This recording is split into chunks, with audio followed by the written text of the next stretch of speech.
നമസ്കാരം. ഒരുപാട് പേര് പറയുന്നത് കേട്ടിട്ടുണ്ട്, അതായത് എൻ്റെ കൂട്ടുകാർ ഒരുപാട് പേര് പറയുന്നത് കേട്ടിട്ടുണ്ട്, പെട്ടെന്നെല്ലാം മറക്കാൻ തുടങ്ങി. കോവിഡ് കഴിഞ്ഞതിന് ഇപ്പം മറവി കൂടുതലാണ്, സാധനങ്ങൾ മറന്നു പോകുന്നു എന്നൊക്കെ കുറേയൊക്കെ നമ്മുടെ തോന്നലാണ്. ഇതിന് ഒരു ചെറിയ ഉപായം, അതായത് നമ്മുടെ ഡേ ടു ഡേ ലൈഫിൽ തന്നെ ചെറിയ ചില ചേഞ്ചസ് വരുത്തിയാൽ നമുക്കിതിൽ നിന്നും മോചനം നേടാൻ പറ്റുമെന്നാണ് ഞാൻ വിശ്വസിക്കുന്നത്. അതിനെക്കുറിച്ച് വായിച്ച് പഠിച്ചപ്പോൾ ഉണ്ടായ ഒരു ചെറിയ അറിവ് നിങ്ങളുടെ കൂടെ ഷെയർ ചെയ്യാമെന്ന് വിചാരിച്ചു. അതായത് നമ്മളെപ്പോഴും നമ്മളെ ബ്രെയിനിനെ ആക്റ്റീവാക്കി വെച്ചാലേ നമുക്ക് അത് മെമ്മറി ലോസ് അങ്ങനത്തെ കാര്യങ്ങളൊക്കെ വരാതിരിക്കാൻ സാധിക്കുകയുള്ളൂ. അതുകൊണ്ട് ബ്രെയിൻ ആക്റ്റീവായി വെക്കാൻ നമ്മൾ എന്താണ് ചെയ്യേണ്ടത്? അത് ഒരു 7 കാര്യങ്ങളാണ് ഇവിടെ പറയുന്നത്. ഒന്നാമത്തെ കാര്യം, നമ്മളെപ്പോഴും പുതിയ കാര്യങ്ങൾ പഠിച്ചുകൊണ്ടിരിക്കണം, അല്ലെങ്കിൽ നമ്മളുടെ അറിവ് മറ്റുള്ളവരിലേക്ക് പകർന്നുകൊണ്ടിരിക്കണം. അപ്പോൾ നമ്മളുടെ ബ്രെയിൻ ആക്റ്റീവ് ആകും.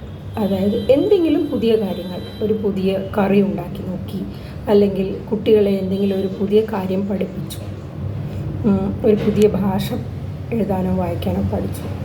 അങ്ങനെ പുതിയ കാര്യങ്ങൾ എപ്പോഴും പഠിച്ചുകൊണ്ടിരുന്ന ഒരു ഡാൻസ് പഠിക്കുന്നു, വലിയ ഡാൻസേഴ്സൊന്നും അല്ലെങ്കിലും ചെറുതായിട്ടൊരു ഡാൻസ് പഠിക്കുന്നു, അല്ലെങ്കിൽ ഒരു പാട്ട് പഠിക്കാൻ ശ്രമിക്കുന്നു. അങ്ങനെയുള്ള ചെറിയ ചെറിയ കാര്യങ്ങൾ, പുതിയ ടെക്നിക്സ് പഠിക്കാൻ നോക്കുന്നു. IT ഇൻഡസ്ട്രിയിൽ ഒരുപാട് കാര്യങ്ങൾ പുതിയതായിട്ട് വരുന്നുണ്ട്, അതേതെങ്കിലും ഒരു ചെറിയ കോഴ്സ് എടുത്ത് ചെയ്ത് നോക്കാൻ ശ്രമിക്കുന്നു. അങ്ങനെ ഇൻട്രസ്റ്റിംഗ് ആയിട്ടുള്ള കാര്യങ്ങൾ നമ്മൾ പിന്നെയും പഠിക്കുകയും നമ്മളുടെ അറിവ് മറ്റുള്ളവരേക്ക് പകർന്നു കൊടുക്കുകയും ചെയ്യുമ്പോൾ ബ്രെയിൻ ആക്റ്റീവ് ആകുന്നു. ഇങ്ങനെ എപ്പോഴും നിരന്തരം ചെയ്തുകൊണ്ടിരിക്കാൻ ശ്രമിക്കുക. ഇതാണ് ഒന്നാമത്തെ കാര്യം.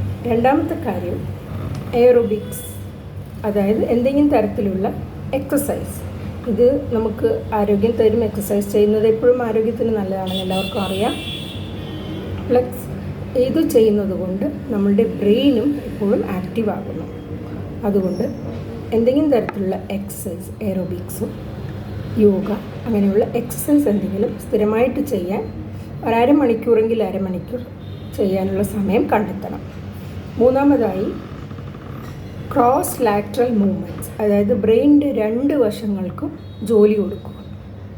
എപ്പോഴും ഒരു സൈഡ് യൂസ് ചെയ്ത്, ഒരു 2 വശങ്ങളുടെ ബ്രെയിനിനെന്ന് എല്ലാവർക്കും അറിയാമല്ലോ, അത് 2 വശങ്ങൾക്കും ജോലി കൊടുത്ത് 2 വശങ്ങളും ഉപയോഗിക്കണം. അതായത് നമ്മളുടെ കുട്ടിക്കാലത്തൊക്കെ നമ്മൾ ചെയ്ത് കാണുമല്ലോ, ക്രോസ് ലാറ്റർ ഇങ്ങനെ ക്ലാപ്പ് ചെയ്യുന്നത്, ക്രോസ് ആയിട്ട്. That's A good example. Or any cross movements like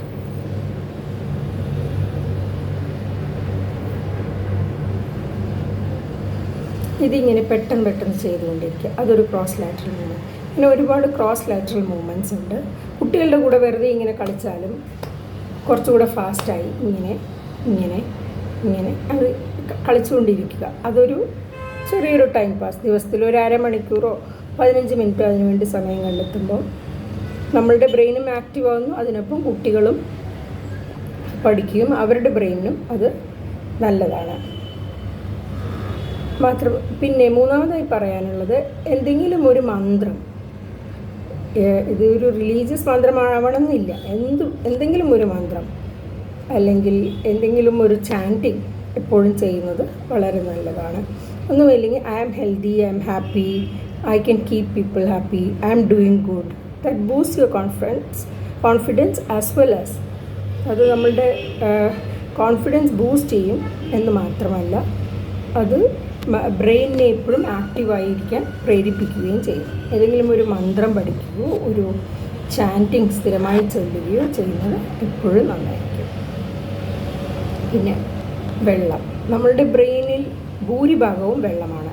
അതുകൊണ്ട് ശരീരം ഡീഹൈഡ്രേറ്റഡ് ആകുമ്പോൾ, വെള്ളമില്ലാതാകുമ്പോൾ അത് ബ്രെയിനിനെയും എഫക്റ്റ് ചെയ്യും. പലർക്കും ഡീഹൈഡ്രേറ്റഡ് ആകുമ്പോൾ തലവേദന മുതലായ അസുഖങ്ങൾ വരികയും ചെയ്യുന്നുണ്ടല്ലോ. അതുകൊണ്ട് എപ്പോഴും ഹൈഡ്രേറ്റഡ് ആക്കി വയ്ക്കാൻ, ബോഡി എപ്പോഴും ഹൈഡ്രേറ്റഡ് ആക്കി വയ്ക്കാൻ ശ്രമിക്കണം. ആറാമതായി എന്തെങ്കിലും ഒരു ബ്രീതിങ് എക്സസൈസ് ലൈക്ക് പ്രാണായാമം, യോഗയിൽ ചെയ്യുന്ന പോലെ പ്രാണായാമം, അതുപോലെയുള്ള എന്തെങ്കിലും ഒരു ബ്രീതിങ് എക്സസൈസ്. ഒന്നുമില്ലെങ്കിൽ സിമ്പിളായി ഒരു നോസ്ട്രിൽ അടച്ച് ശ്വാസമെടുക്കൂ, മറ്റേ നോസ്ട്രിൽ കൂടെ ശ്വാസം വിടുന്നു. ഇതുപോലെയുള്ള എന്തെങ്കിലും ഒരു ബ്രീതിങ് ടെക്നിക്ക് യൂസ് ചെയ്ത് ഡെയിലി ഒരു 10 മിനിറ്റെങ്കിലും ഇത് ചെയ്യാൻ ശ്രമിക്കണം. പിന്നെ നല്ലപോലെ ഉറങ്ങണം.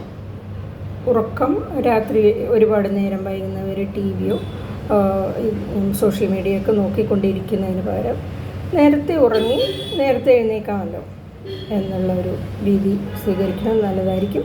മാത്രമല്ല ഭക്ഷണം കഴിയുന്നതും നല്ല ഭക്ഷണം കഴിക്കാനും മായം കലർന്നതും ഒരുപാട് കൊഴുപ്പ് കൂടിയതുമൊക്കെ ആയിട്ടുള്ള ഭക്ഷണങ്ങൾ അവോയ്ഡ് ചെയ്യാനും ശ്രമിക്കണം.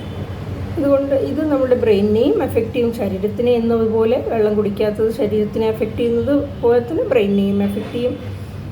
അതുപോലെ തന്നെ ഈ ഭക്ഷണം നല്ലതല്ലാത്ത ഭക്ഷണം കഴിക്കുന്നതും ബ്രെയിനിനെയും എഫക്റ്റ് ചെയ്യും. അപ്പോൾ ഈ കാര്യങ്ങളെല്ലാം ശ്രദ്ധിച്ചു കഴിഞ്ഞാൽ ഓർമ്മശക്തി പോകുന്നു, അല്ലെങ്കിൽ നമുക്ക് വയസ്സാകുമ്പോൾ ഓർമ്മശക്തി പോകും, പ്രായമാകുമ്പോൾ ഓർമ്മശക്തി കുറയും, ചെറുപ്പകാലത്ത് ഒരുപാട് ഓർമ്മശക്തി ഉണ്ടാകും. അതെല്ലാം തെറ്റാണ്. അങ്ങനെയൊന്നും ഇല്ല. നമ്മളെ ആക്റ്റീവാക്കി വെച്ചാൽ പ്രായം ഒരു നമ്പർ മാത്രമാണ്, ഒരു എണ്ണം മാത്രമാണ്. Age just A number. അതുകൊണ്ട് എല്ലാവരും ഇത് ഫോളോ ചെയ്യും എന്ന് വിശ്വസിക്കുന്നു. ചെയ്തു നോക്കൂ, തീർച്ചയായും വ്യത്യാസമുണ്ടാവും. ഓർമ്മക്കുറവോ ബുദ്ധിമുട്ടുകളെല്ലാം പരിഹരിക്കപ്പെടുകയും ചെയ്യും. Thank you. നന്ദി. നമസ്കാരം.